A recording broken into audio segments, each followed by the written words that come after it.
On the 24th of August, 1961, around 80 kilometers or 50 miles north of Saigon, a large military aircraft, a C-47 to be precise, was flying low above the stretch of road known as Route 13, close to the village of Chon Tan.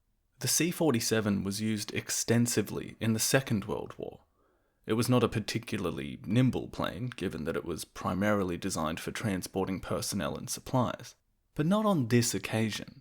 This was a special test flight, an experiment really, being undertaken over a 4-kilometer stretch of Route 13, which had been personally selected by the leader of South Vietnam, Ngo Dinh Diem.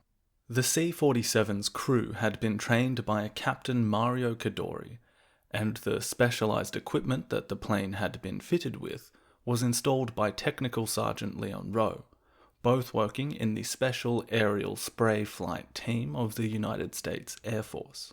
As you might have guessed, given the designation of that particular part of the Air Force, the bulky plane flying low over that stretch of bright green vegetation, covering the space adjacent to the highway, was not flying in supplies or dropping troops. It was ejecting quite a different substance altogether. A herbicide, or more specifically, a chemical defoliant, a substance that acts to affect the plant or tree it is sprayed on in a way that causes its leaves to die in a matter of days. The particular chemical used in this test was known as dinoxol and trinoxol, a mix of dichlorophenoxyacetic acid and trichlorophenoxyacetic acid, shortened to 2,4-D and 2,4,5-T, respectively. Any chemists listening will hopefully excuse my pronunciation and perhaps my superficial understanding of that part of the process, which we will expand upon in a few moments. But these kinds of chemicals had a long history thus far, used in agriculture and selectively by some militaries in the Second World War and in the Malayan War about a decade earlier. The primary goal of using these under the aim of defoliation is to either harm crops that were being used by the enemy or by stripping the enemy of the cover that a jungle can provide. Although this initial test was evaluated by the Americans as rather disappointing, President Diem was reportedly impressed, and according to one source, remained thereafter a staunch supporter of the defoliation program. Now, some listeners will be undoubtedly aware that I'm talking about what anyone even remotely familiar with America's war in Vietnam associates with Agent Orange. This initial test in August 1961 was deemed sufficient enough to begin the steps toward a widespread program of what was described by the Americans as a new chemical counterinsurgency tool. And as for most of the things we talk about in this series, it wasn't a decision that occurred out of nowhere, in a vacuum. And these circumstances actually dovetail quite nicely with my attempts to explain the origins of the Second Indochina War, particularly around the new presidency of John F. Kennedy. In the last episode, we spoke about his inauguration in January 1961. So fast forwarding a little more than 6 months into that, and we have these first tests of defoliants in South Vietnam occurring. It was in November of 61 that the new president officially approved the use of herbicides and the defoliation program, which began in January 1962, designated Operation Ranch Hand. And by the time it ended 9 years later, some 18 million gallons of chemicals would be sprayed on an estimated 20% of South Vietnam's jungles and mangrove forests, as well as in areas of Cambodia and Laos. 18 million gallons. 80 million litres. That is a lot, to say the least. In the research for this episode, I realised that there was enough on this topic of chemical counterinsurgency to be its own episode or perhaps an entire podcast series in and of itself. But more than that, I realized that the various factors and decisions that led to its adoption said so much about the larger themes associated with America's deadly excursion into Vietnam that was developing rapidly as Kennedy took office. The story of how it came to pass that 18 million gallons of herbicides were sprayed from planes across Vietnam and Southeast Asia will do a lot to explain the position of both the US and South Vietnam in this fast approaching war. And it is where we will begin the first parts of this final installment in the path to the Second Indochina War, the kind of sojourn that we're on in the series at the moment. But I do not want to completely bury the lead, as it were. So first things first, Operation Ranch Hand, used a variety of herbicides. Agent Orange was a specific blend, and recognizable via the orange stripe on the 55-gallon drums it was stored in. There were other combinations too: Agent Blue, Agent Green, Agent Pink, White, Bromacil, Dalapon, Dinoxol, Trinoxol. Agent Orange will eventually be the most widely used of these, but it was still, essentially, a combination of those two active ingredients that were present in that first test in August 1961, 2,4-D and 2,4,5-T. But there was another dark passenger in the mix, a contaminant born of the manufacturing process: tetrachlorodibenzodioxin, TCDD, also known as simply dioxin. This is what is known as a persistent organic pollutant, not absorbed by most plants and not soluble in water. It can attach to fine soil particles and sediment, carry downstream, or settle in bodies of water. It does not degrade readily. It is the result of the deliberate, accelerated production of 2,4-D and 2,4,5-T, the chemicals mixed to create the majority of the herbicides used in Operation Ranch Hand. Dioxin was produced as the basis for the agents was manufactured at a higher temperature than recommended. So, not on purpose, but perhaps as a side effect of requiring, 18 million gallons of something. You might do it a bit quicker, cut a few corners. Those aware of Agent Orange today are no doubt aware of the effects that dioxin had. These effects are shocking, depressing, hard to confront. To put it bluntly, dioxin is an awful substance. It causes various types of illnesses, including cancer, cardiovascular disease, and type 2 diabetes. If that wasn't bad enough, it can also have epigenetic impacts. To quote one source here, Vietnamese researchers have been studying the impacts of Agent Orange since the war and have found an increased risk of abnormal birth outcomes, including infertility, miscarriages, stillbirths, and birth defects via both paternal and maternal exposure. Among the birth defects found were spina bifida, hydrocephaly, malformations of the extremities, musculature issues, developmental disabilities, congenital heart defects, and cleft palate. Vietnamese researchers have also found higher rates of birth defects in the grandchildren of the wartime exposed population. End quote. Estimates vary, but perhaps some 3 million Vietnamese would suffer health problems as a result of dioxin exposure.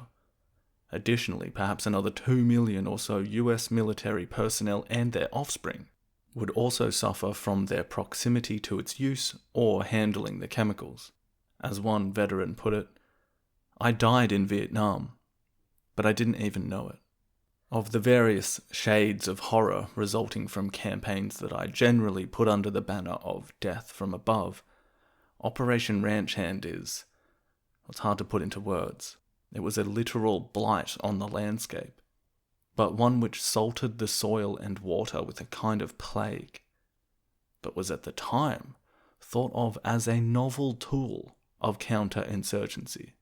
If the guerrillas were the fish and the people were the sea, well then why not simply poison the ocean?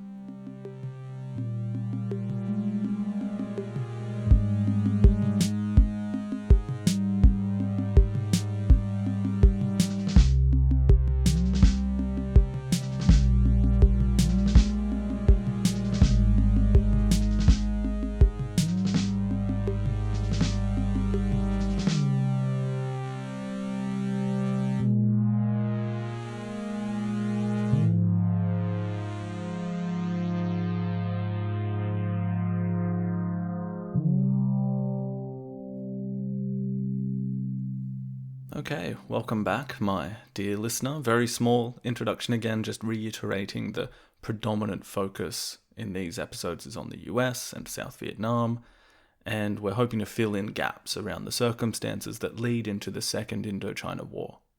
In part 1, we discussed the state building in both North and South Vietnam subsequent to the division born of the Geneva Accords in 1954.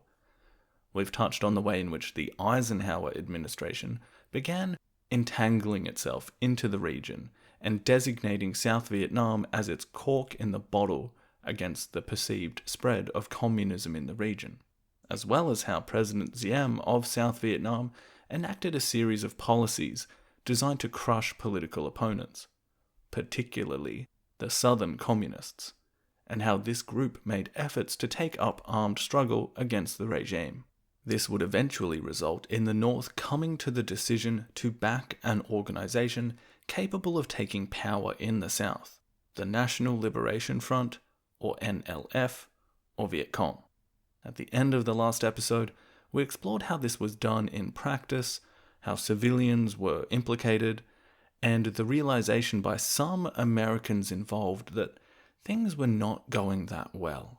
Eisenhower allowed for those US advisors in South Vietnam to take on a slightly more involved role prior to President Kennedy taking office at the start of 1961.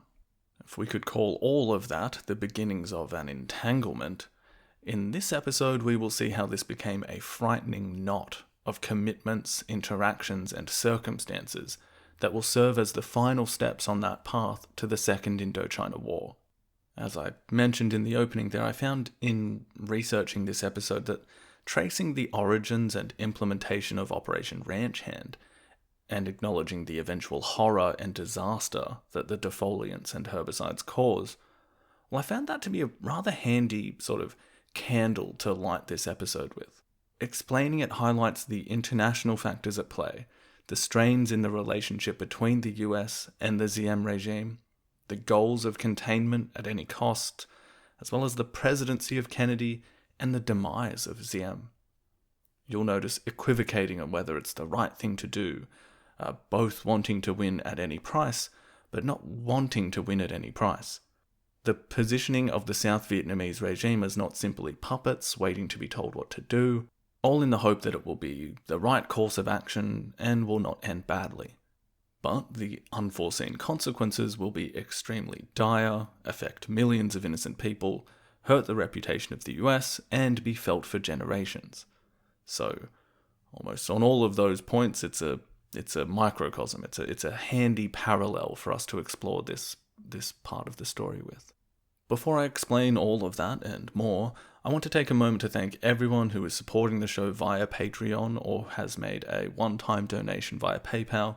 Incredibly proud to receive that as recognition for the work that goes into the podcast, and I want to thank everyone who has left reviews, comments, or ratings as well. You are all awesome. One last thing, I also realize we've spent 3 episodes now away from the main story. We will speak about Pol Pot in this episode, so look out. But generally speaking, going forward, this isn't going to become a Vietnam War podcast. Important events as they pertain to the Khmer Rouge and Cambodia and the eventual civil war there will definitely get some detail, as will the major events of the Vietnam War generally, but focus will return to Cambodia predominantly. It's just, that historical hurricane, right? Okay, so let's explore the 6 months or so between Kennedy's inauguration and those first tests of herbicide in August 1961 to set the scene here.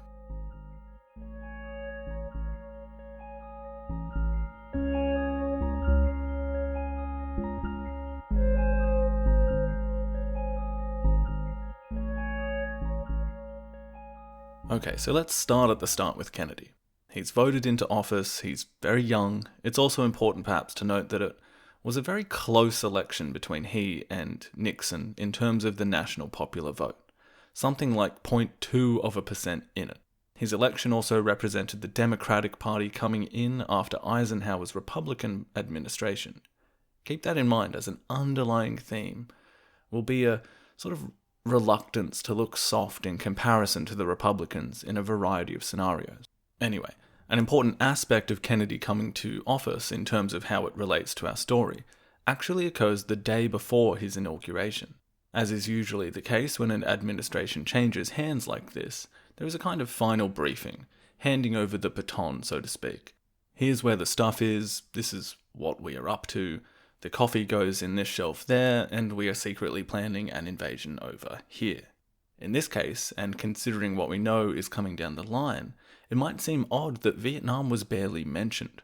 In fact, it was Laos that Eisenhower insisted would be the critical domino at that point in time. Laos was in the midst of something of a crisis, and I will touch on that more in a second, but in regards to Vietnam, a member of the Kennedy team later recalled that basically it was just a given, this unquestioned assumption really, that Vietnam was not to fall to Ho Chi Minh, that the Saigon regime must be supported. For a new administration with, let's face it, a lot to do, some questions about what to do here or there were just put in the basket of, stay the course. It was the sensible thing to do to just keep doing what the last people were doing. Maybe later, when we've got some time, we can have another look, especially for something that was explained as a kind of not that important right now, bigger fish to fry kind of thing. Another important factor which would influence the early atmosphere Kennedy was walking into happened 2 weeks before his inauguration. Khrushchev had made a public declaration on the 6th of January 1961, stating that the Soviets would support wars of national liberation, which basically changed the game slightly in terms of the wars that had characterized the Cold War up until this point. These were conflicts where subversion of national governments, principally through guerrilla actions, would be the primary tactic. This was far from the grand nuclear exchanges that had occupied Washington, nor the kinds of limited but still conventional wars that had been fought in, say, Korea. This was a different beast. In response to this, what is known as the Khrushchev Doctrine, it was deemed necessary to have the capabilities to fight these new conflicts and to identify areas in which it would need to be utilized. Along with this came the idea to help train local forces in the fighting itself. Eventually, the challenge posed by the situation in Vietnam would be this kind of centerpiece of that in action, and built upon by the previous administration's moves to solidify that relationship with South Vietnam, which we covered in the previous episode. If we are attempting to explain the ways in which this all developed, a lot of it stems from inheritance from administration to administration, and what was going on domestically and internationally, which will influence the decisions of those in charge. As I've alluded to, one of the big things Kennedy has to face almost immediately is the crisis in Laos. Now, I realize we've been rather light on the Laotian front for, this entire series, and I apologize, but that trend is set to continue. All we really need to know is that following the Geneva Accords, Laos, like Cambodia, was supposed to be, and stay, neutral. But a struggle for power between supporters of the US and those more associated with the Viet Minh, as well as a neutral middle ground, erupted into a civil war. Appeals were made to the Soviets for support, who began airlifting supplies to the Pathet Lao, the communist and nationalist movement that were more or less the Laotian equivalent of the Viet Minh or the Khmer Issarak and later the Khmer Rouge, and, associated with them in the sense that they were more or less answering to the Vietnamese Politburo. Interestingly, there are more than a few parallels with the Cambodian case here, like the North Vietnamese using parts of Laos as encampments and as part of the Ho Chi Minh Trail, and, of course, supporting the Pathet Lao militarily and with essentially an ideology. There was also the role of a royal or two in politics, notably the supposedly neutral Prince Suvarnabhuma, who eventually sides with the communists and goes against a right-wing US-supporting government. But to wrap it up slightly, the civil war in Laos at this time is pulling quite a bit of focus for the new president, and we've got the Soviets and the United States in yet another proxy war. In March, as fighting continued between the contending forces in Laos, we also get a little hint at what is a prominent theme for US administrations and their excursions in Southeast Asia. As the fighting developed, and attempts to gain as much territory as the other, with the view of some kind of peaceful settlement on the horizon became the goal, Kennedy will say that, quote, "We cannot and will not accept any visible humiliation," end quote. Laos gets very serious at a couple of junctures, and it really is the precursor to a lot of things that will characterize decision-making in Vietnam as well. If you sat down and said, well, what are we going to do here? And Kennedy was very fond of these kinds of committee meetings with advisors and coming to decisions that way. Well, the people around inevitably brought up some possibilities. If you're saying you are committed to stopping communism spreading, to not being humiliated along the way, then the options are, well, let's put troops in. Yes, but what if then China, the Soviets and the North Vietnamese put more troops in to support the Pathet Lao? Well, we could put even more troops up against them, and I guess then we would need to strike North Vietnam, and I guess then maybe you would have to strike China. You'll then maybe get someone else in the meeting saying, well, should we do that? Are we just going to have to fight these people in 5 or 10 years anyway? Maybe we should just go straight to nuclear weapons, right? Which is getting pretty serious. Okay, well, let's walk that back a little bit, but still intervene. How many people can we send to fight a war before it's a war? That's a quandary for sure. And perhaps luckily, in the Laotian instance, a ceasefire is called by the Pathet Lao in early May 61, and moves for a diplomatic solution are put on the table.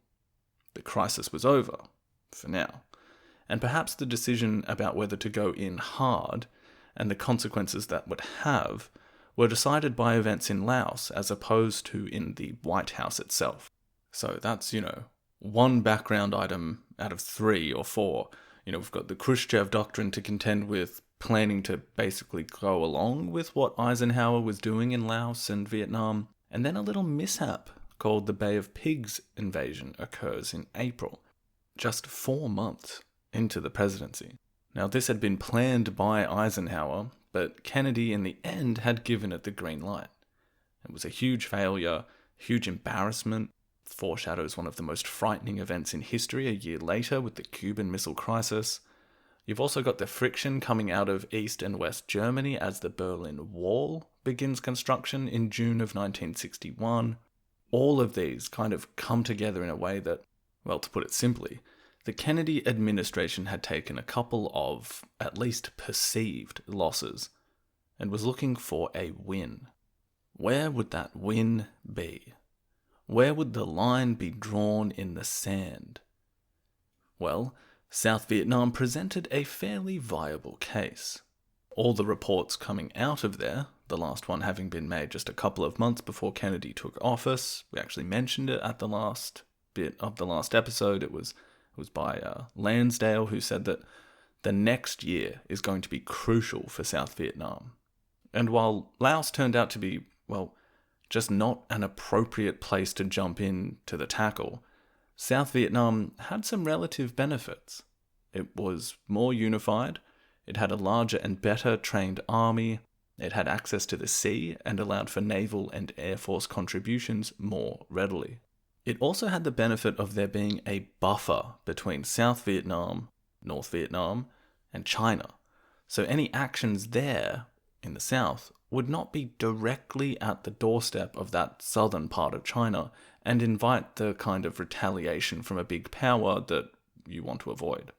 So there are 3 main questions that Kennedy has to contend with: whether to make a full and unreserved commitment to preventing a communist victory, whether to commit ground troops to achieve that, and whether to give top priority to the military defeat of the Viet Cong, or to forcing the Diem Regime to adopt political reforms necessary to gain important popular support. His time will be cut short, as we all know, but the 34 months that Kennedy is president will be crucial. And on all of those questions, the direction will be toward escalation and further US commitment, But on basically all of those points, it could be said that there were only half measures enacted. Kennedy's initial moves in Vietnam, with his new administration comprised of mostly younger advisors, perhaps most importantly his Secretary of Defense, Robert McNamara, all these initial moves were basically around coming to grips with this new kind of warfare, these wars of national liberation, which were seen as an extension of the domino theory generally, and, naturally, with the attendant need for the containment of communism. But they would need to develop new ways of fighting these wars. In essence, counterinsurgency will be the word of the day. Just a day after the Bay of Pigs invasion in Cuba collapsed spectacularly, Kennedy requested from his Defense Department a comprehensive program covering military, social, and political actions necessary to prevent a communist takeover in Vietnam.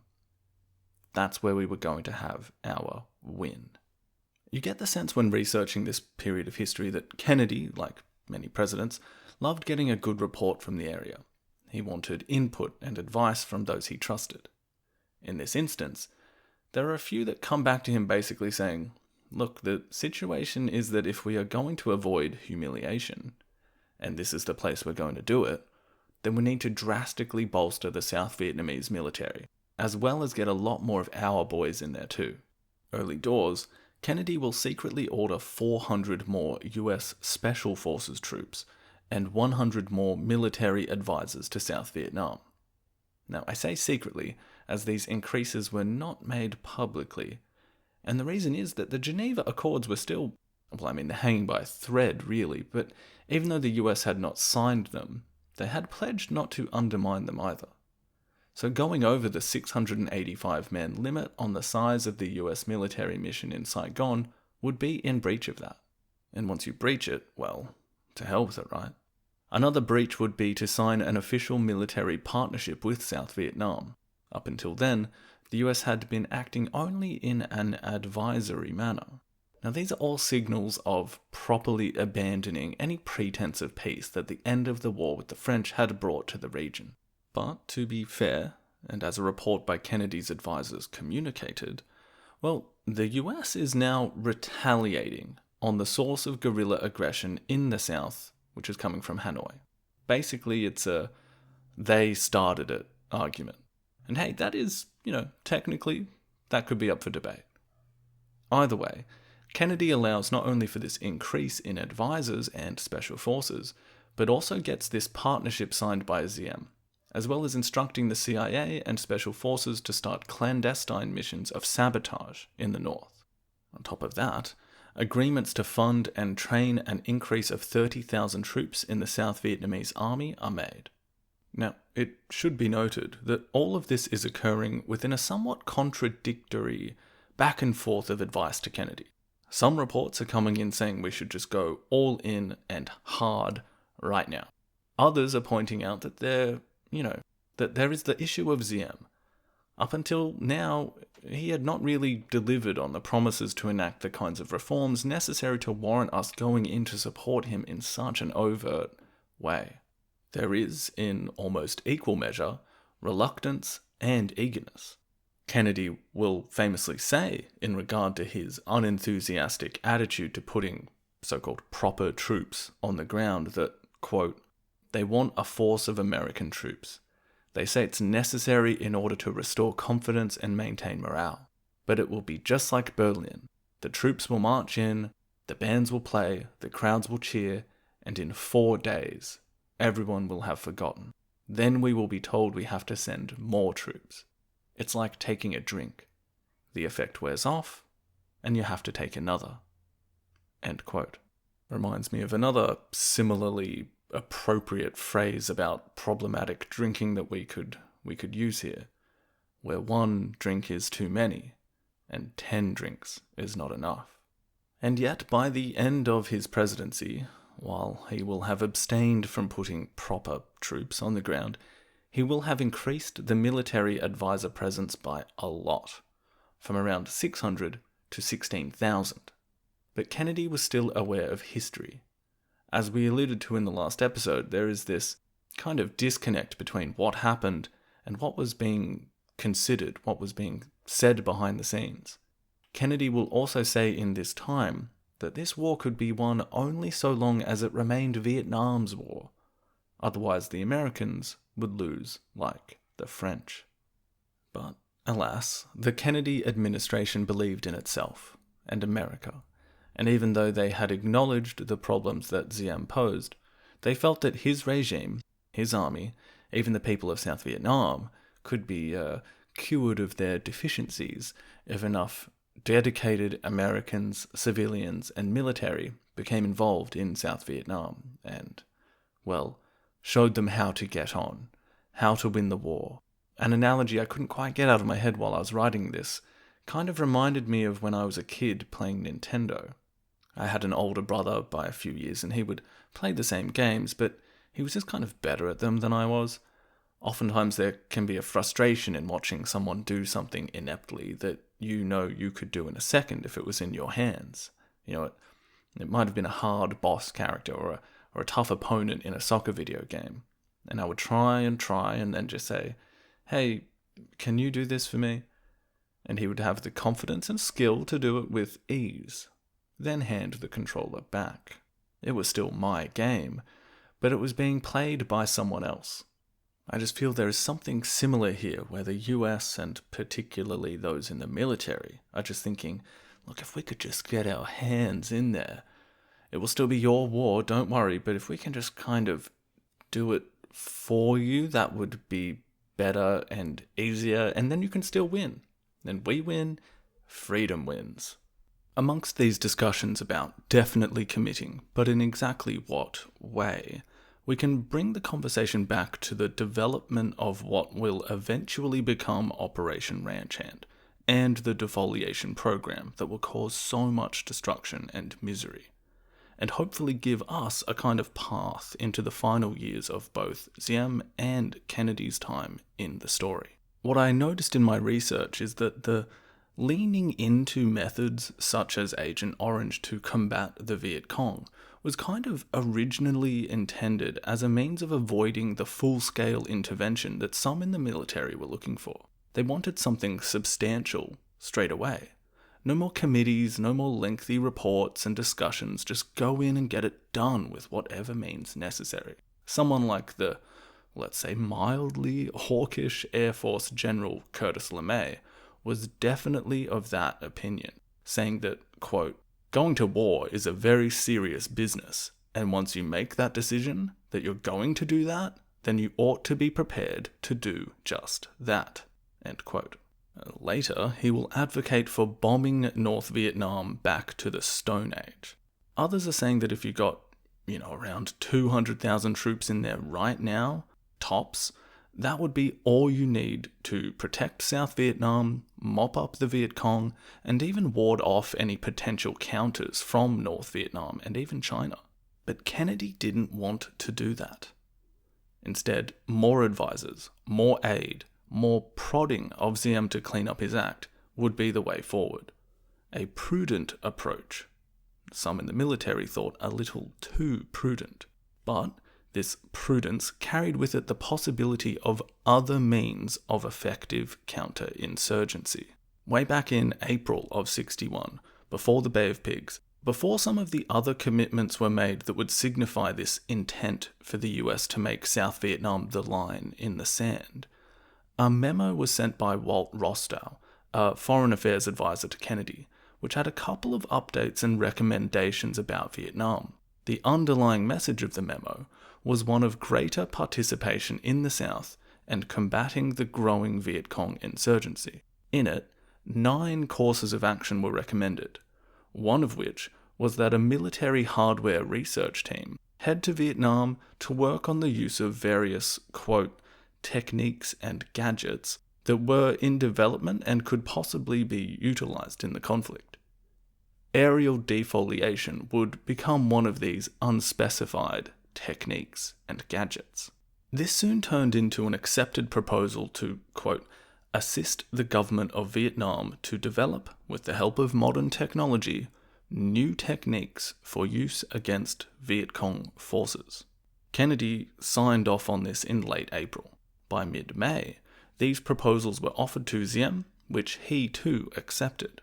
Not long afterwards, a group of experts were on the case to carry out this particular mission. Around 2 months later in July, this team had begun devising exactly what kind of new techniques and gadgets they would propose. And one team in particular had come up with a novel solution to the problem of effectively controlling South Vietnam's borders against unfriendly elements. And I'm paraphrasing and quoting a book published by the US Air Force about herbicide use in Southeast Asia. It came out in around 1982, and interestingly, it is quite matter-of-fact about a lot of these developments, as you would expect. But anyway, in it, they say that the aim was essentially to use plant-killing herbicides as a means of stripping away foliage that concealed enemy activities, and could even potentially be used to destroy crops as a means of denying food to the enemy. In the first instance, you could imagine, say, a convoy heading down a river or road. If that path is surrounded by jungle or cover on either immediate side, well, it makes it much easier for the enemy to ambush you. If you push that back, almost creating a kind of firebreak on either side, you are limiting the chances of a successful ambush. Likewise, you can imagine the kind of help that might provide in identifying something like the Ho Chi Minh Trail. By July 10th, the first batch of defoliation chemicals, as we said, a combination of herbicides that was likely to contain the toxic dioxin pollutant, was shipped to Saigon to begin testing. 1 month later, those initial tests north of Saigon that I introduced the episode with were conducted. Again, on an area that Diem himself had chosen. As I explained, the initial test sprays were conducted by a mix of American and South Vietnamese pilots who had been trained by US Air Force personnel. And while the Americans weren't immediately impressed by the results, Diem certainly was. Within a few weeks, the South Vietnamese president was discussing the use of herbicides with a different type of target in mind, potentially to destroy crops being grown by the Viet Cong before they could be harvested. In this meeting with an American delegation, he outlined his worries about these crops, and then inquired about a kind of powder that he had heard the US had, which could do this, but that its use would require President Kennedy's authorization or something like that. Apparently the delegation were a little confused by this request and said that what Diem was asking for was probably more in the realms of chemical and biological weapons, outside the realm of international law. But they did have this herbicide, which could be what he was thinking of. Apparently he said that he didn't care what it was, as long as it denied the Viet Cong access to these crops. Toward the final months of 1961, the situation around South Vietnam was noticeably getting worse. For instance, it was being calculated that Saigon had control of less than half of the countryside generally, and in places around the Mekong Delta, almost the entire region was in the hands of the Viet Cong. In September, Phuoc Thanh, a provincial capital around 50 miles from Saigon, was captured by the insurgency, controlled for several hours, and the province chief was publicly beheaded. They left before Diem's troops arrived. Another round of decision-making by the Americans was necessary. This was around the time when Kennedy was being urged to commit thousands of troops. The defoliation spray campaign was one idea that came out of this that could be done immediately, regardless of the decision to commit troops or not. But there was a sense of, wanting to keep this rather low-key. It was recommended that the defoliation could be carried out by aircraft carrying South Vietnamese markings, that the pilots could be even wearing civilian clothes.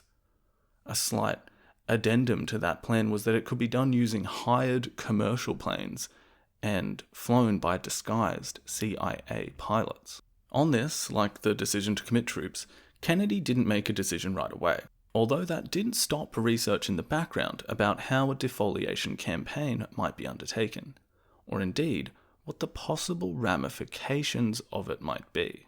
A special task force promptly came up with a few proposals about how to best address the growing problem of the Viet Cong in areas of the South. Early goals included stripping the Cambodian, Laotian, North Vietnamese border of foliage to remove the vegetation, giving them cover. This turned into a 3-phase program which would target crops first, then hundreds of miles of jungle, then the border areas. On the 3rd of November 1961, McNamara receives a recommendation from one of the Joint Chiefs of Staff that these operations should all be undertaken in cooperation with attacks on Viet Cong personnel, and interestingly, points out that the defoliation program needs to be handled very sensitively. Quote, "Care must be taken to assure that the United States does not become the target for charges of employing chemical or biological warfare. International repercussions against the United States could be most serious. In this connection, it is recommended that the operations be covered concurrently with a publicity campaign, as outlined by Task Force Vietnam in Saigon." End quote. Now, as I said earlier, I'm getting a lot of the details of the history here from the US Air Force's own history of these events. I rarely consult military sources, but these are really fascinating from not only the huge amounts of detail they do give, but also the barely disguised perspective of the US Air Force. It's not an especially compassionate source, but it is very matter-of-fact. It goes on to describe McNamara's reaction to the recommendation. He too shares the concern for how this campaign might look to the outside world.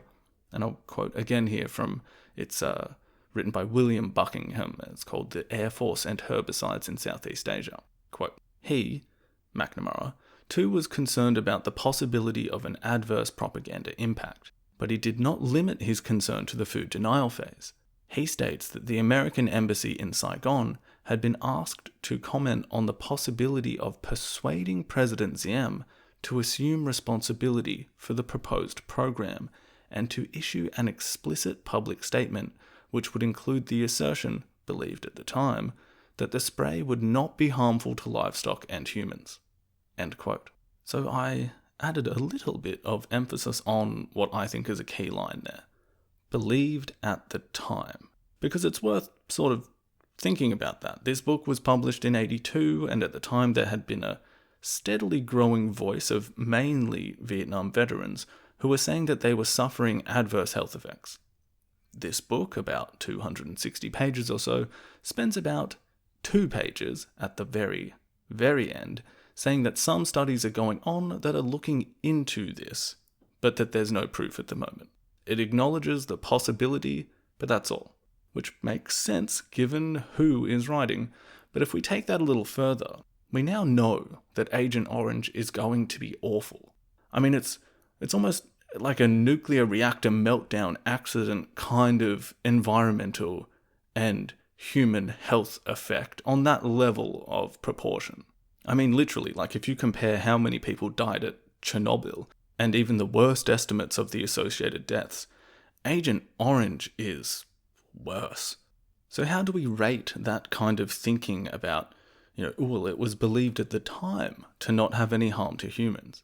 I mean, if we try and put ourselves back then, it was, as late as the 1950s when advertising showing doctors recommending a particular brand of cigarettes was only beginning to be walked back.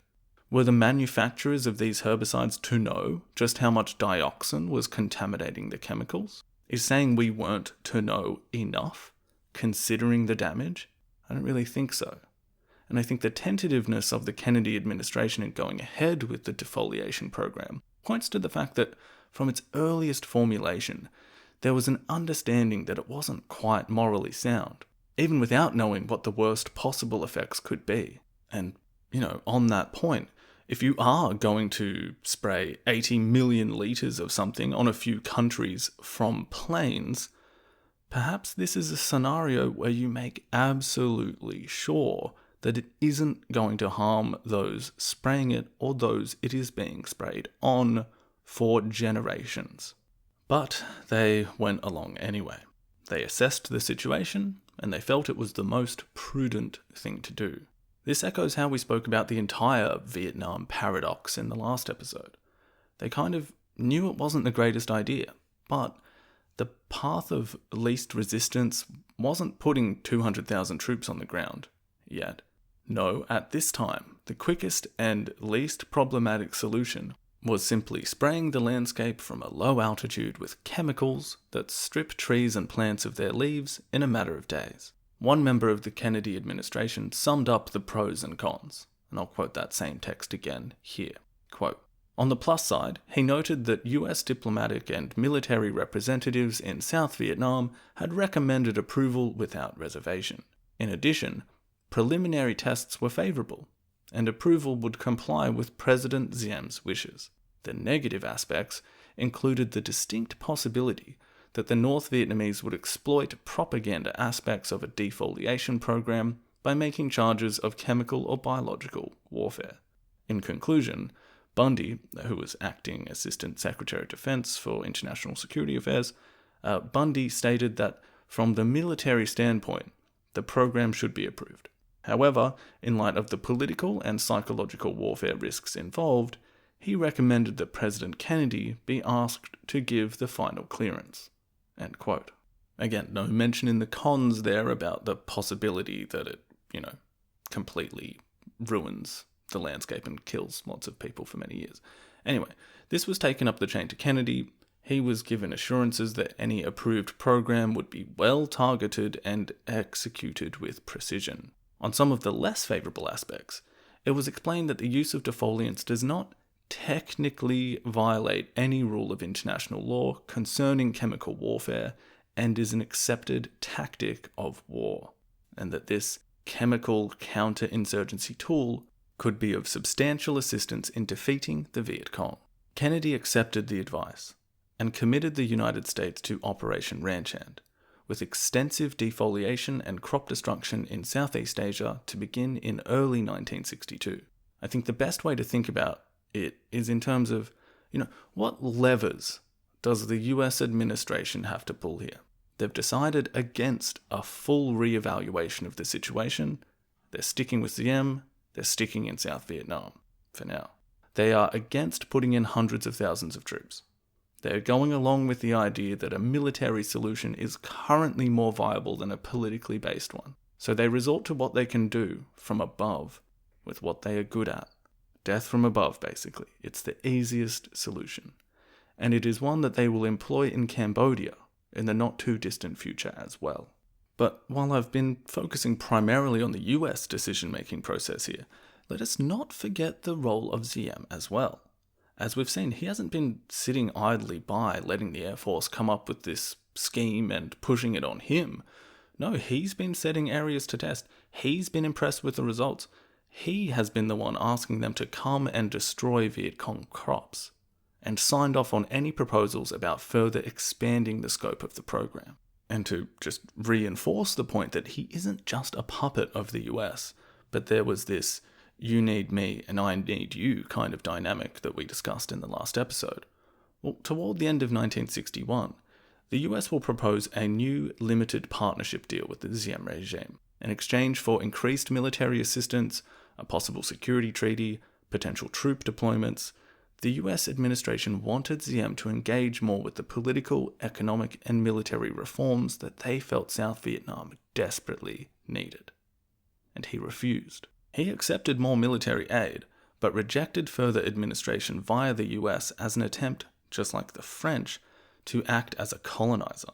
As Christopher Gaucher writes in his History of Vietnam, quote, "Shocked to be treated at the same level as the French colonists, the Americans backed down, but Diem's Gaullism," which is a reference to French General and President Charles de Gaulle, which sort of means very independent and nationalistic, Diem's Gaullism had the Americans livid in the cables they fired back to Washington.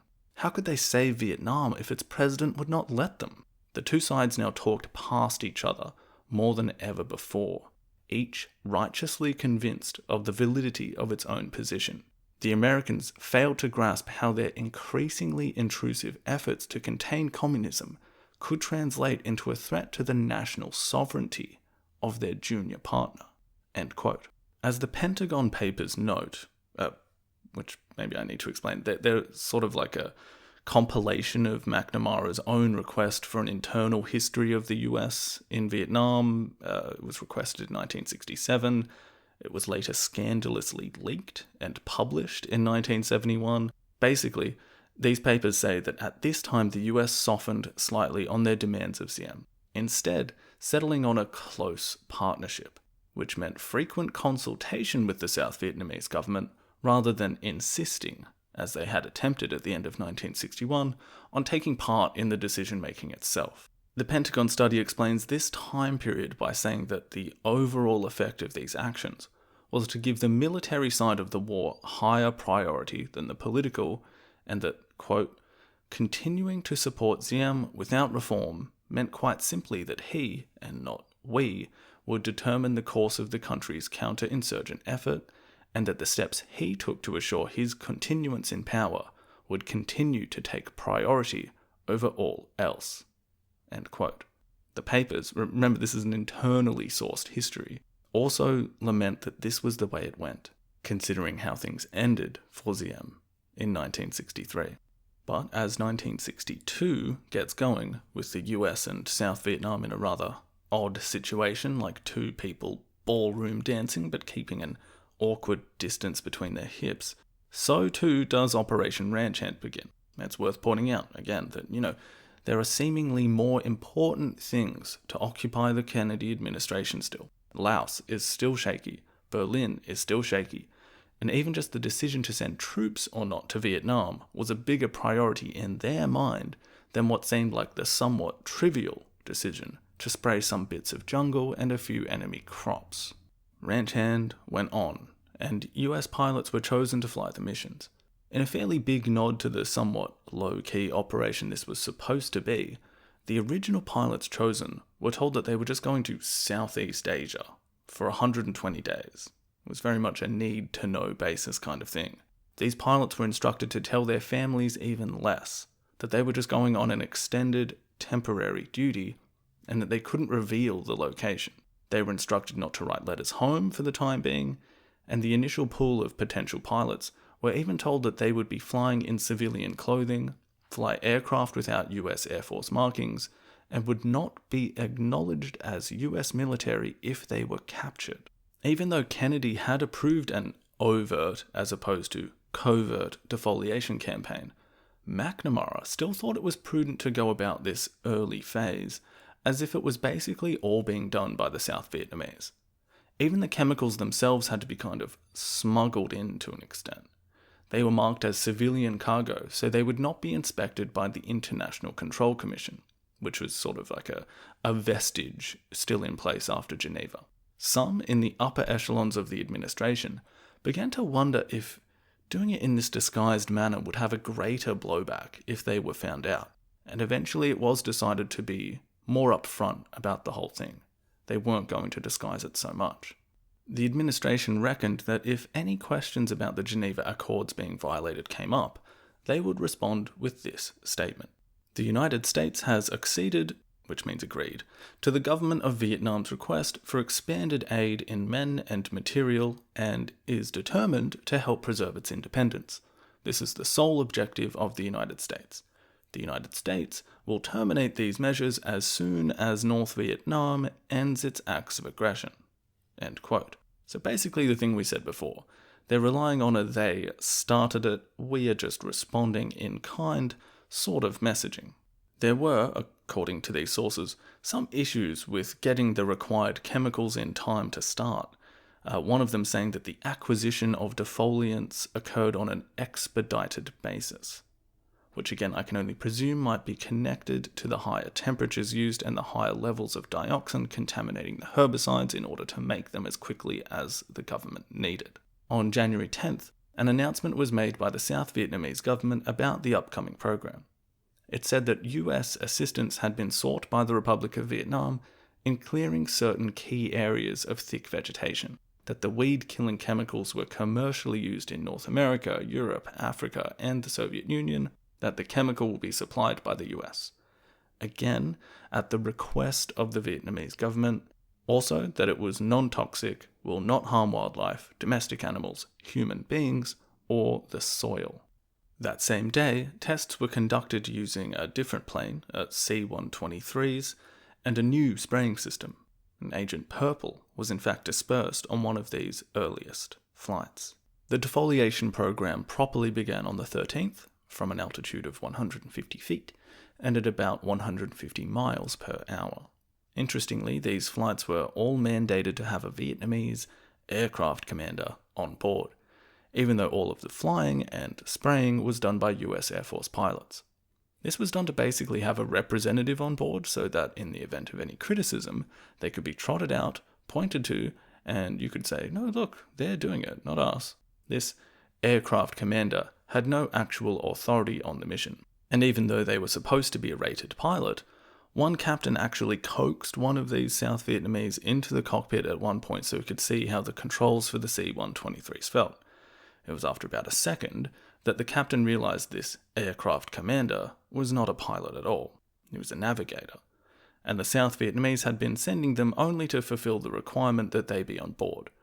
Apparently, this later became a situation where they wouldn't even send a navigator, just anyone who happened to be available. On the 2nd of Feb, not even a month after Ranch Hand began, an aircraft was lost, representing the first US Air Force casualties in the war.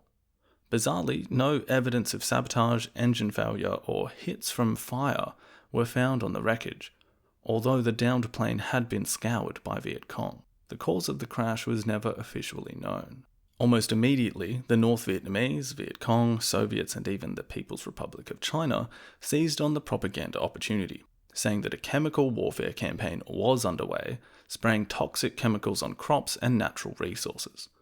Local South Vietnamese that complained their crops had been ruined could apply for damage claims to the tune of about $6,000, which would be around $50,000 today. Meanwhile, the effectiveness of some of the defoliants on different kinds of vegetation was still being figured out. Sometimes it wouldn't work as well as intended, and the decision was simply made to drop napalm on the same areas afterwards. Some analysts wondered if the operation was having anything but the most marginal gains militarily. There was a general view that it wasn't worth it, that the planes could be used elsewhere, and that the similarities with gas warfare were not good. In the middle of 1962, Secretary of State Dean Rusk wrote to Kennedy voicing the wider concern here. Quote, "The way to win a guerrilla war, basically, is to win the people. Crop destruction runs counter to this basic rule. The problem of identifying fields on which the Viet Cong depend is hardly susceptible to solution so long as the Viet Cong and the people are co-mingled. The government will gain the enmity of people whose crops are destroyed and whose wives and children will either have to stay in place and suffer hunger or become homeless refugees living on the uncertain bounty of a not too efficient government." End quote.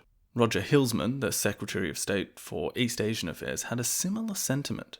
Quote, "The Chinese communists won against a technologically superior enemy, as did the Viet Minh when fighting the French. In both instances, the communists turned the technological superiority of the enemy to their own advantage by convincing the populace on the ground that the enemy represented foreign imperialist barbarism." End quote. A congressman from Wisconsin was disturbed by an article he had read about Operation Ranch Hand, and he wrote a letter to Kennedy as well that I think encapsulates what we now think with hindsight about all of this. He started by recounting how at the height of World War II, Roosevelt had declared that the US would never use chemical weapons unless they were first used by an enemy, how the US had not used chemicals to destroy the rice crop in Japan, even in the face of fanatical resistance, that it would violate Christian ethics and known laws of war, that the tactics of the Viet Cong and now the US and South Vietnam were creating a horrible dilemma for the common Vietnamese citizen, concerned with saving theirs and their families' lives. He also questioned whether the survival of the Diem Regime was worth compromising America's moral principles. These concerns were countered, relying on that, technicality we mentioned earlier, that it wasn't chemical warfare, the moral question was therefore not an issue. Since it was chemicals that were used elsewhere for agriculture, it cannot be said that it was breaking international law, that the chemicals weren't harmful, so they're not poison, that the South Vietnamese had requisitioned this and were spraying the herbicides, just with US assistance. Aside from bending the truth quite a bit there, the rebuttal ended by bemoaning the fact that the congressman had unfortunately fallen for the distorted facts spread by communist propaganda and the press. Despite the consternation about Operation Ranch Hand from some quarters, McNamara kept at it, instead requisitioning a scientific research team to figure out how to make it better. It turned out some results. They figured that the plants and trees were best affected when they were still growing, rather than dormant, and that there needed to be a heavier dose of herbicides. Diem was apparently still eager, particularly to start using it on Viet Cong crops. Changes to how the flight sprayed the defoliants apparently yielded better results too. Spraying missions in October apparently increased ground visibility for the Air Force by more than 7 times. The attitude generally changed, and more approvals were given to spray thousands of acres of jungle. As we said at the outset, this would eventually cover more than 20% of Vietnam's jungles and mangrove areas on rivers, as well as parts of Cambodia and Laos. I'll wrap up our discussion of defoliation by quoting Buckingham's US Air Force History of Herbicides in Southeast Asia. Quote, "The controversies and continuing questions surrounding ranch hand and herbicides in Southeast Asia did not end when American combat involvement in the war ceased. There was the problem of the 2.2 million gallons of Agent Orange in deteriorating steel drums which had to be used or destroyed. Finally, the ecological consequences and long-range health effects of the herbicide program had to be assessed, a process which still continues." End quote. So as previously mentioned, that was written in 1982, and those consequences would turn out to be very, very bad for everyone affected.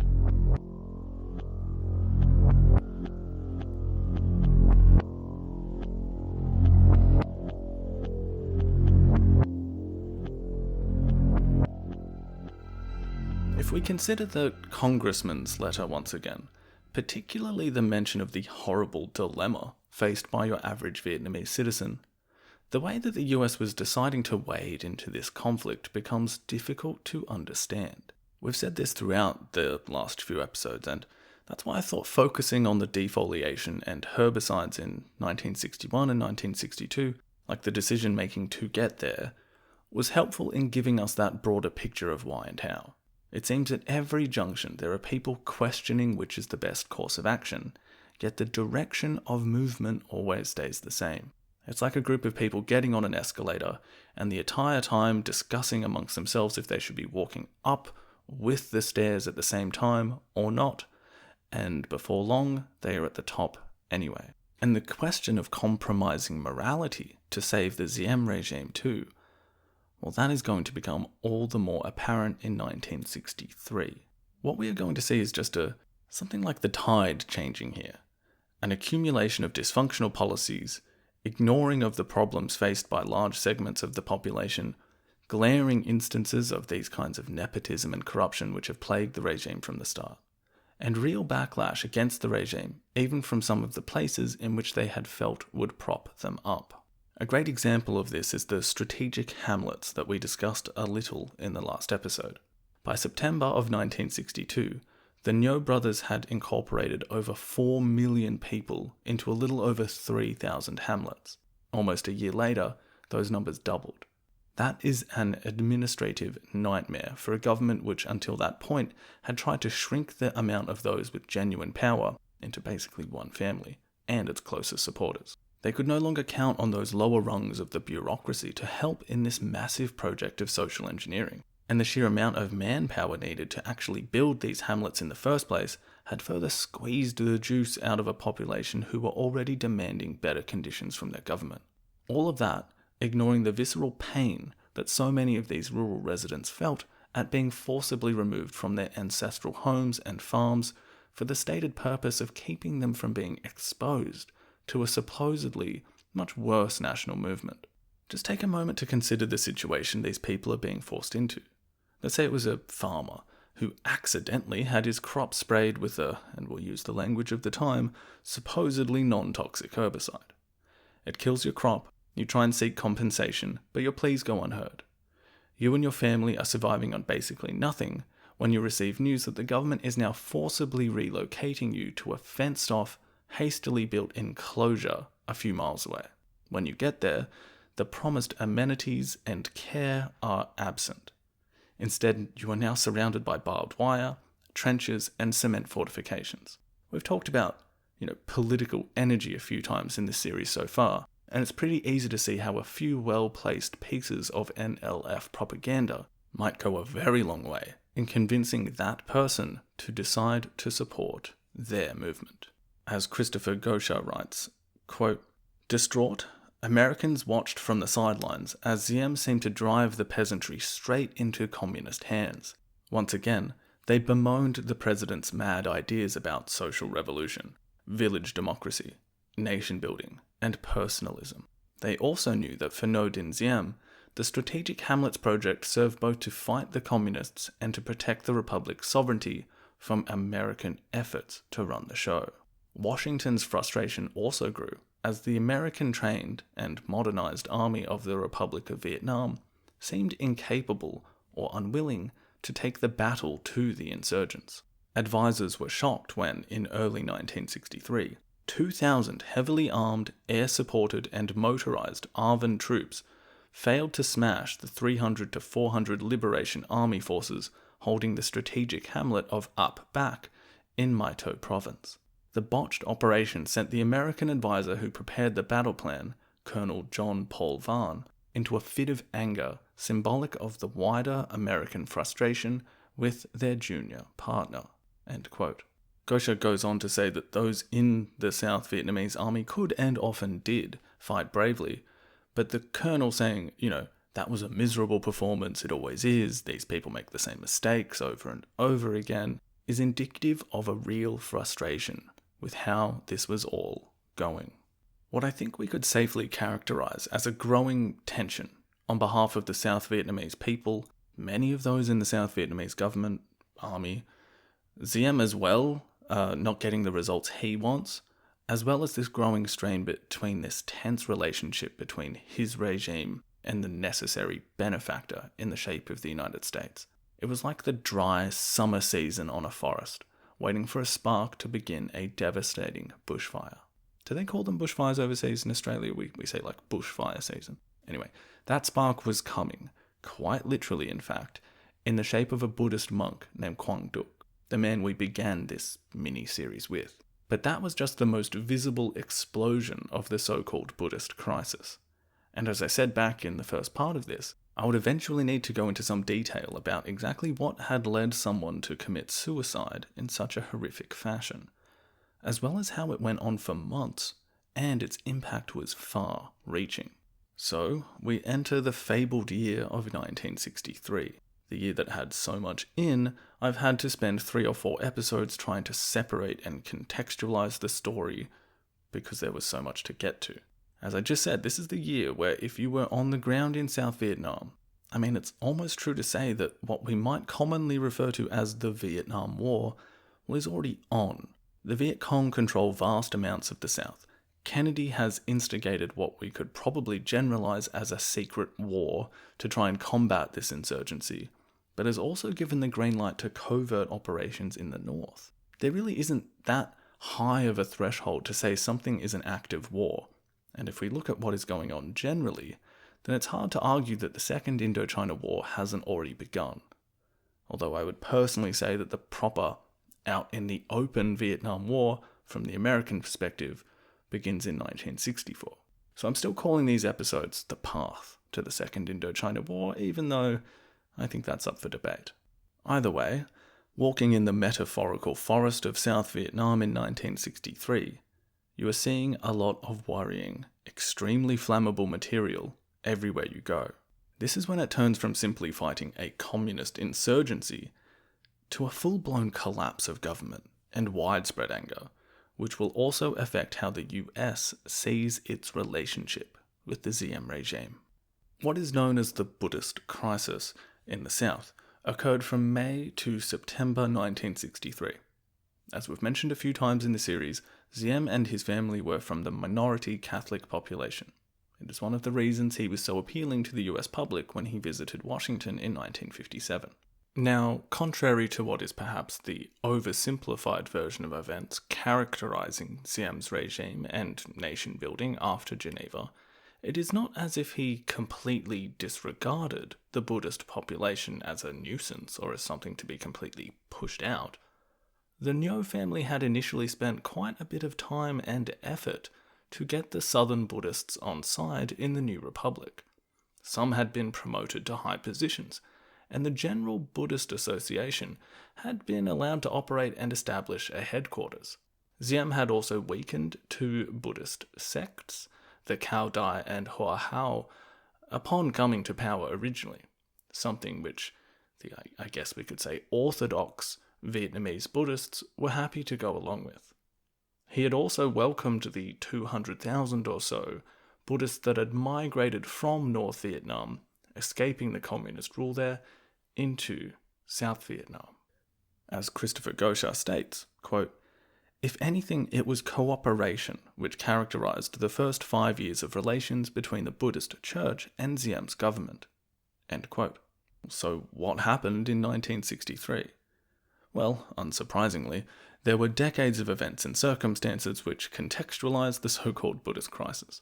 Now, there's a great paper by Edward Miller titled Religious Revival and the Politics of Nation Building, Reinterpreting the 1963 Buddhist Crisis, where he contends that the crisis was not simply about religious freedom, a political conspiracy, or particularly, in the case of Quang Duc, self-immolation, a result of some manifestation of ancient beliefs and customs. Rather, he says that primarily it can be thought of as a combination of circumstance, personalities, and agendas, which more broadly can be considered a clash between different visions of how the nation of South Vietnam was being built. An important historical force that needs to be touched on was the growth of what is known as the Vietnamese Buddhist Revival movement. To put it simply, this was a movement that grew in the 1920s that not only sought to re-establish Buddhist principles in Vietnam, but also sort of absorbed elements of Vietnamese nationalism, and even protest and anti-colonialism within it. Buddhist nationalism is a very interesting thing. I spent a fair bit of my undergrad thesis discussing it in relation to Cambodia and Myanmar, and I always came across the same phrase when researching Buddhism in both these countries. And now, in looking into this Buddhist crisis in Vietnam, there would always be a quote from at least one person from all of these countries that said something along the lines of, well, to be Cambodian, or Burmese, or Vietnamese, is to be Buddhist. And that's a fairly handy way to encapsulate that combination of nationalism and religious identity, that the two are fundamentally linked in these cases.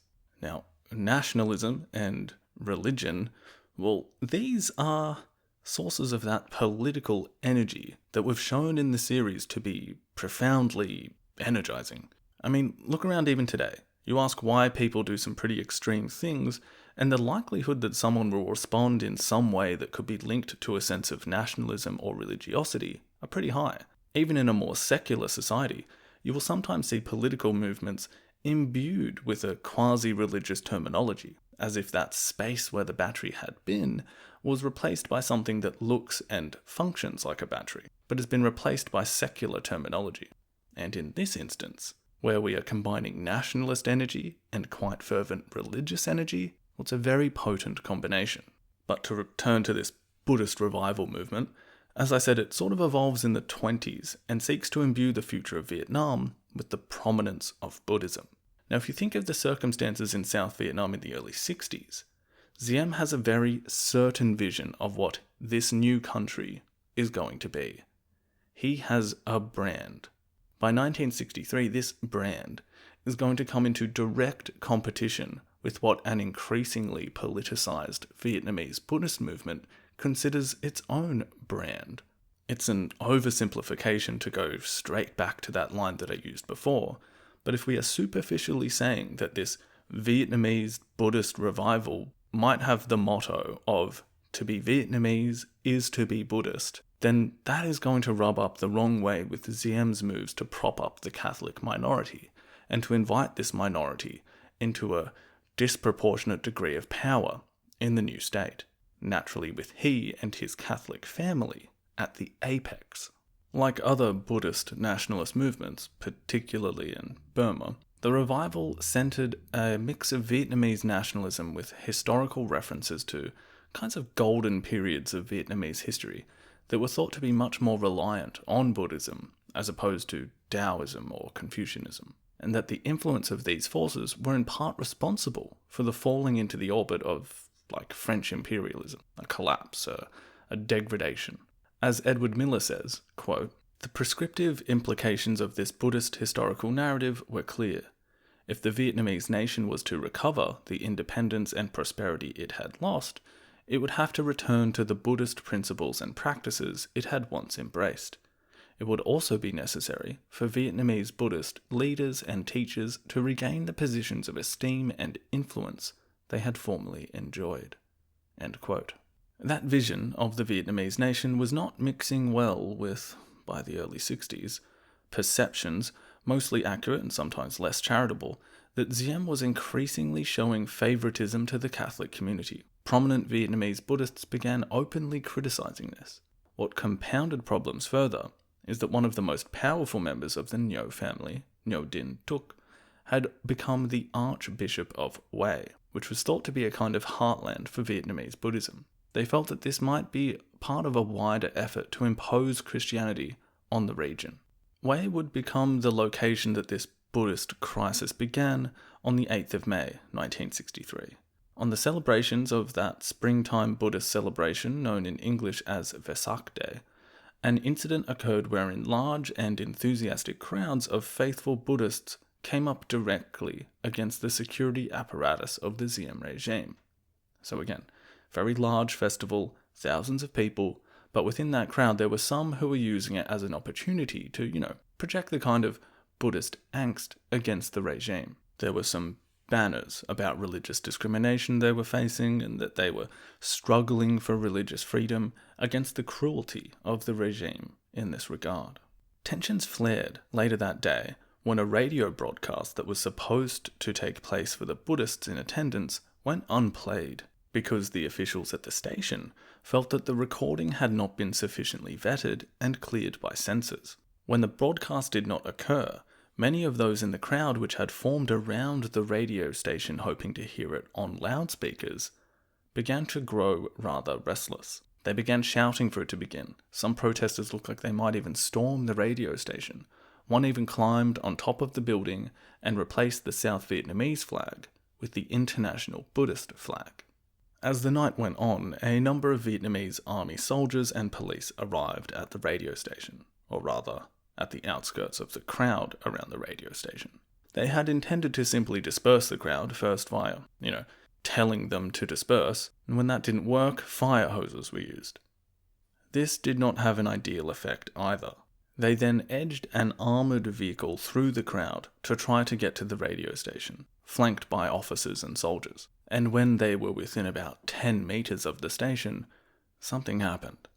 There was one or more loud explosions, and several gunshots rang out. The crowd scattered, and in the aftermath, police discovered a number of people who had died. 7 died at the scene. 2 more were seriously injured and died soon after.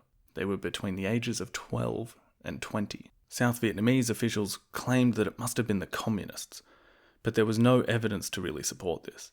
The Diem regime then made a series of missteps that would exacerbate the situation. As angry young monks, nuns, and lay Buddhists took to the streets, Diem issued orders banning the flying of religious flags. Even though this included Catholic flags, the Buddhist leaders interpreted this as yet another attack on their religion. While the events at the radio station don't seem like they were premeditated, more likely the result of inefficient crowd control and extremely poor judgment by those trying to secure the location that day, the way that this could all be interpreted set the cork out of the bottle, and the rage flowed. In late May, negotiations between Buddhist leaders and members of the Diem regime had gotten nowhere. On the 30th, a group of 400 monks and nuns converged upon the National Assembly building in Saigon. After sitting in the lotus position for hours, singing and chanting, they then moved to the Buddhist Association headquarters and began a 48-hour hunger strike. Similar protests occurred in Hue, where the aftermath of the killings was still keenly felt. Local authorities responded with a kind of siege mentality. Police and soldiers roamed the streets, and electricity and water was cut off to the areas in which the protesters were congregating. On the 3rd of June, this saw another clash between the state and the Buddhists, where out-of-date tear gas was used, which caused more damage than was expected, and many were hospitalized. Efforts to negotiate took another hit on the 8th of June, when Madame Nu, the wife of Diem's brother Ngo Dinh Nhu, who was kind of like the second most powerful and closest to Diem in the regime. Also, I realized I'd mistakenly in the last episode referred to Madame Nu as Diem's wife. Apologies. Diem was a lifelong bachelor, and therefore due to her proximity, she kind of became the de facto First Lady of Vietnam, even though she was married to his brother. She was quite controversial, to say the least, and in this statement that she makes through a government organization known as the Women's Solidarity Movement, she goes quite out of line on a few things that was only going to make things worse. She claimed that the protesters were committing treason, that using hunger strikes was like blackmail, that the robes they were wearing doesn't make them monks. Now, apparently Diem didn't even know it was going to be published, so he hadn't exactly approved it, and probably would have liked to keep negotiating with the Buddhists without this kind of statement coming out, which could basically be seen as coming from the presidential palace. But importantly, he didn't publicly denounce it after it was published either. So what did that say to the Buddhists? Well, it confirmed in their minds the kinds of discrimination they had always assumed characterized the South Vietnamese leadership. The refusal of Diem to denounce Madame Nu's statement after a few days, well, that led them to think that negotiations were pointless, and that perhaps a more dramatic form of protest would need to be employed. And here we reintroduce Quang Duc. He was in his mid-60s and had in fact 2 weeks prior to Madame Nu's denunciation of the protests already offered to the Buddhist Association to voluntarily take his own life via self-immolation. At that time, they had not accepted the offer, but now they quickly reconsidered. The Buddhist Association hastily began organizing an event to take place the next day, on the 11th of June, at the end of a monastic procession through downtown Saigon. One of the spokesmen of the Buddhist Association called several foreign journalists, saying that something important was going to happen, but without any more specifics. As we said, one of the journalists that would arrive would be the Associated Press photographer Malcolm Browne. The next day, once Quang Duc had emerged from the gathered crowd, serenely positioned himself, was doused with fuel and struck that match upon himself, as the microphone repeated the phrase, "A Buddhist monk becomes a martyr," as the oily smoke and stench engulfed the area. The Buddhist Crisis became international news. Malcolm Browne's photos, which, as we discussed, have become this sort of immortalized image, produced a shockwave that far outsized the expectations of those that had organized this horrific protest. More than anything else, the images demanded explanation. Was it an homage to ancient Buddhist practices of self-immolation that could be traced to classical Mahayana texts? Was it a demand for religious freedom? Was it a modern form of political activism about peace and human rights? Or was it an expression of anti-American sentiment about the intervention in South Vietnam? Well, here I will defer to Edward Miller's analysis. Quote, "All of these interpretations are plausible, and the various motives they ascribe to Quang Duc, religious freedom, Buddhist traditional practice, anti-war convictions, probably did play a part in his decision to burn himself. To a remarkable extent, however, almost all of the authors who have attempted to fathom Quang Duc's motives have done so without making reference to his life history or his actions prior to his death. They have overlooked important information and sources, including 2 key texts in which he explains why he was willing to die by fire. These sources, when read in conjunction with his biography, suggest that he understood his self-immolation as the culmination of his lifelong efforts to promote Buddhist unity and the reformist ideals of the Vietnamese Buddhist revival." End quote. Miller goes on to highlight some of this evidence, like in his initial proposal to sacrifice himself to the Buddhist Association. Quang Duc stated that, quote, The spirit of Buddhism is bound together with the spirit of the nation. When Buddhism prospers, the nation prospers. When Buddhism declines, the nation declines. History has demonstrated this point clearly." End quote. So, yeah, that's right in line with what we've discussed about the Buddhist nationalism within that movement, isn't it? Quang Duc had also written about restoration of Buddhism to national primacy, that Vietnamese Buddhism is everlasting, and that the Buddhist flag must not be suppressed. His final letter before his death did make concerns about religious freedom clear, as well as issues of the security crackdown that was occurring during the crisis, and to Buddhist traditions and peace. But Miller claims that first and foremost his sacrifice was best explained through nationalism and spiritual convictions, or as I might put it, that potent mix of political energy resulting from the combination of religious and nationalistic ideology. Quang Duc's self-immolation did not bridge the gap in negotiations between the Buddhists and the Diem regime either. Although Diem was apparently shaken by what had happened, he began to view the Buddhist protests with even more suspicion, becoming convinced that the communists must be behind this, that no one would have done that voluntarily, that he must have been drugged. Instead of ending the crisis, it only got worse, particularly in light of more callous comments on behalf of Madame Nu. What have the Buddhist leaders done comparatively? The only thing they have done, they have barbecued one of their monks, whom they have intoxicated, whom they have abused the confidence. And even that barbecuing was done not even with self-sufficient means, because they used imported gasoline. Which, that's not going to help anything. Diem, under advice from his brother, Nu, decided that the Buddhists were looking to challenge the authority of the state of Vietnam. They cracked down even harder on the protesters. More monks self-immolated. In August, Diem would enlarge the crackdowns by seizing hundreds of pagodas and arresting hundreds, perhaps thousands of Buddhists. In a rambling interview with an American journalist, Diem claimed that the Buddhists didn't want a solution anymore, that there must be Viet Cong in the pagodas, that the government had to take a hard line or else the protesters would become even more radical, that in the middle of a war, he could not let disorder in the street continue. It symbolized Diem's unwillingness to let any group in Vietnam rival his power, and that his vision for Vietnam's future alone was the correct path forward. On the back of the strategic hamlets, the nepotism, and now this highly visible crackdown on the Buddhists and the kinds of protests that Quang Duc had started, the regime had alienated most of the South Vietnamese population. At the same time, the NLF was expanding its control over large areas of the country.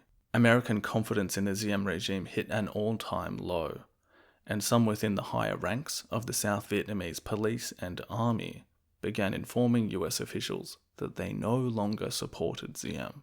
Perhaps more importantly from a US perspective, they also received word that some within Diem's administration were pondering the possibility of making direct contact with Hanoi in order to reach a settlement, without the facilitation of their American benefactors.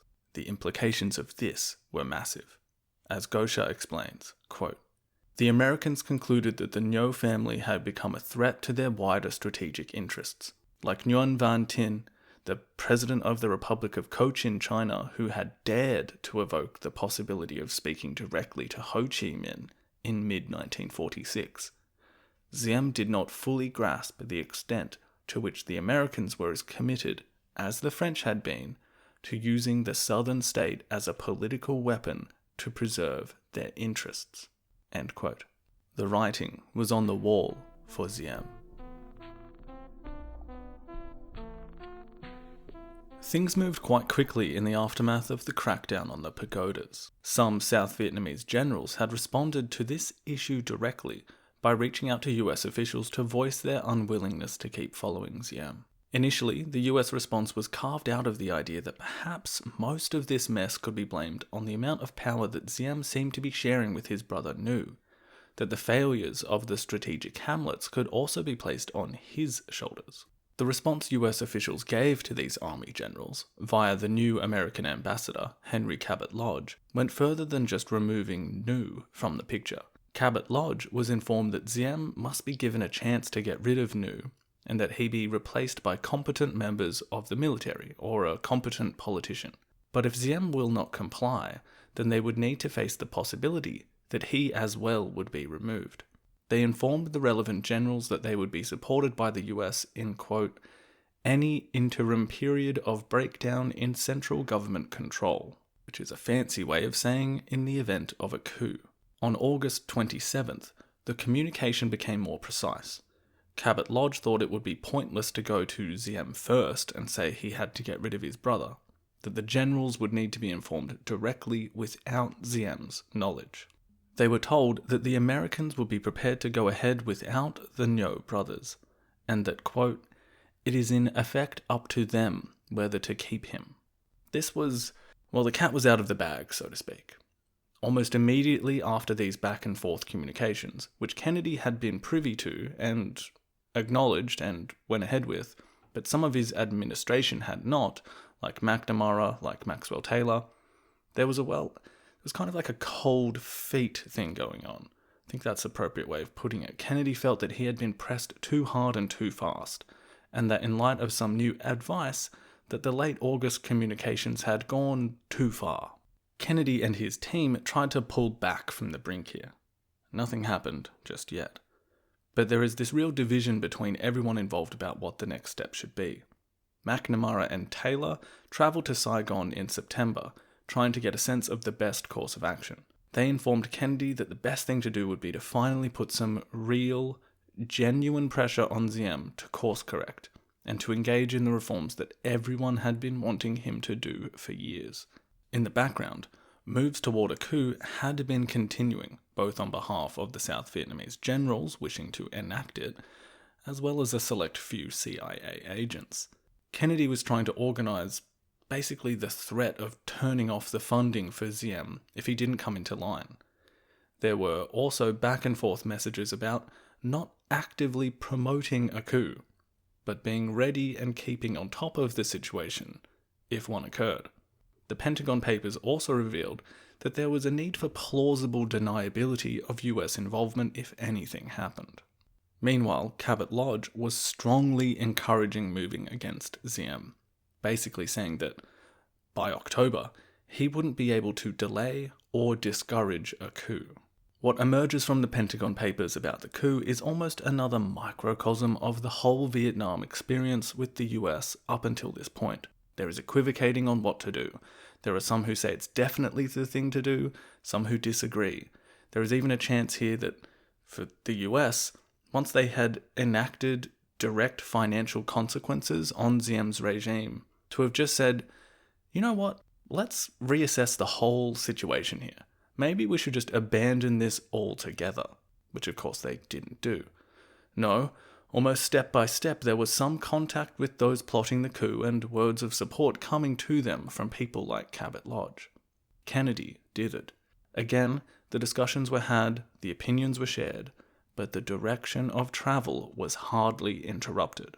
There are a few exchanges between Diem and Cabot Lodge in late October, which kind of show where the relationship had gotten to. In a fully tense atmosphere, with Diem no doubt somehow aware that things were moving beneath his feet, he and Lodge had a meeting on the 27th. It was described as a fruitless and frustrating discussion. I'll paraphrase the Pentagon Papers here. Basically, in this meeting, Diem inquired about the suspension of US aid. Cabot Lodge replied by asking about the release of hundreds of arrested Buddhists and student demonstrators, and about reopening schools that had been shut by the regime out of a fearful reaction to further crisis. Apparently, Diem offered excuses and complaints in return. Finally, the US ambassador said, quote, Mr. President, every single specific suggestion which I have made, you have rejected. Isn't there some one thing you may think of that is within your capabilities to do, and that would favourably impress US opinion? The ambassador said that Diem simply gave him a blank look and changed the subject. These were the final days. The The coup was imminent. Now, it should be said here that there is both a hands-off kind of thing happening here, but also a deep involvement, particularly by Cabot Lodge. Everything he was replying back to Washington, especially anything that was urging delay or caution or trying to open up a new channel of communication, like anything coming from Washington saying, hey, is there anything else we can do here? Lodge is basically saying back, this is happening, all right? It's also worth saying that the Americans were making arrangements for, when necessary, to give some kind of asylum for senior officials of the regime, including Diem. They didn't want him to die. There is a lot of worrying about whether this would succeed, what they would do if it didn't, constantly asking Lodge to make sure this goes well, if it is going to happen. On November 1st, with those plotting in the South Vietnamese military securing their positions and building their forces, preparing their assault, they made their move. At 1:30 in the afternoon, they seized police headquarters, radio stations, the airport, and other important locations. They then moved against the Presidential Palace and the Special Forces Barracks. In just a few hours, all resistance had been swatted aside, except for inside the Presidential Palace itself. There was no one coming to help Diem and his brother. That night, holed up in some part of his final stronghold, Diem phoned Ambassador Lodge. The transcript of their call remains. Diem begins by saying, quote, "Some units have made a rebellion, and I want to know, what is the attitude of the US?" Lodge replies, "I do not feel well enough informed to be able to tell you. I have heard the shooting, but I'm not acquainted with all the facts. Also, it's 4:30 a.m. in Washington, and the US government cannot possibly have a view." Diem then says, "But you must have some general ideas. After all, I am chief of state. I have tried to do my duty. I want to do now what duty and good sense require. I believe in duty above all." To which Lodge says in response, "You have certainly done your duty. As I told you only this morning, I admire your courage and your great contribution to your country. No one can take away from you the credit for all you have done. Now, I am worried about your physical safety. I have a report that those in charge of the current activity offer you and your brother safe conduct out of the country if you resign. Had you heard this?" Diem says, "No." "You have my phone number?" And Lodge says, "Yes. If I can do anything for your physical safety, please call me." To which Diem finally says, "I am trying to re-establish order." And the call ends. It seems that Diem had never known that he was speaking to the US official who had perhaps more than anyone else helped orchestrate his removal from power. Diem and his brother will escape the presidential palace early in the morning before it was completely surrendered. Apparently, he was in contact with the generals throughout the night who kept urging him to surrender and that he would be given safe conduct to the airport to leave Vietnam. At 6:20 in the morning, he finally agreed. Diem and his brother Nu were eventually tracked down by the coup leaders. After being pulled into an armoured vehicle, both of them were soon shot to death. Less than 3 weeks later, Kennedy would also meet his end, also a victim of an assassin's bullet. On the 4th of November, Cabot Lodge cabled Washington saying that he felt the coup would help shorten the war against the Viet Cong, that the country and military would be invigorated by the removal of Diem. However, Viet Cong activity only got worse, and it was discovered just how badly the Strategic Hamlet program had been going. It had been obfuscated by those friendly to the Diem government. The new Chief of State, General Min, met with Lodge soon after. Lodge said he seemed tired and somewhat frazzled, but was obviously a good and well-intentioned man. He asked in his reporting back to Washington, will he be strong enough to get on top of things? The answer was no. Within 3 months, another coup occurred, beginning what is usually referred to as a kind of revolving door of different generals for years. The Kennedy administration had assumed that the coup might help them form a more stable relationship with South Vietnam, but their involvement in it only further entangled them into a growing mess. Now, one question which always comes up and has been argued about for decades is whether Kennedy would have taken the same actions as his successor, Lyndon Johnson, in undertaking a full-scale land war in South Vietnam and reliance on air power against Hanoi directly. As you might expect, on a subject that has been debated for decades, there is no definitive answer. I personally find evidence on both sides of the debate compelling. There was talk of a pullback that historians and analysts will alternatively see as proof that he wanted out, or as conversely to sort of dismiss that, as there were plenty of other things that would indicate he was going to maintain the escalation that he had started. People talk about his attitude toward history and his continual bringing up that, if it's not Vietnam's war, we're going to lose like the French. And then other people say, yeah, well, you also escalated the war to the point that it was at up until this point. I don't have much of a concrete opinion either way. What I do think all of it points to, however, is simply this issue about passing the baton from president to president or administration to administration. Vietnam seemed to get worse with each handoff. Kennedy certainly left Johnson a crisis to have to contend with, and Kennedy himself had almost by default had to continue what was left by Eisenhower in 1961. Again, it comes back to what we spoke about in the last episode, this paradox of Vietnam. We will not be excluding the events that I think herald the dawn of the so-called Vietnam War in future episodes.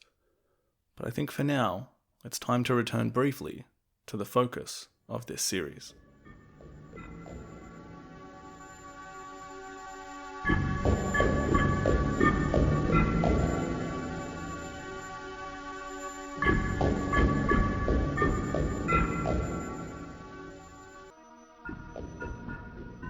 A few months prior to the Buddhist Crisis in South Vietnam in March 1963, Sihanouk was dealing with what he considered to be a kind of mini-crisis, a perceived challenge to his rule and evidence of some kind of subversion. Student protests had broken out in Siem Reap, and Sihanouk had blamed some of his old adversaries for this.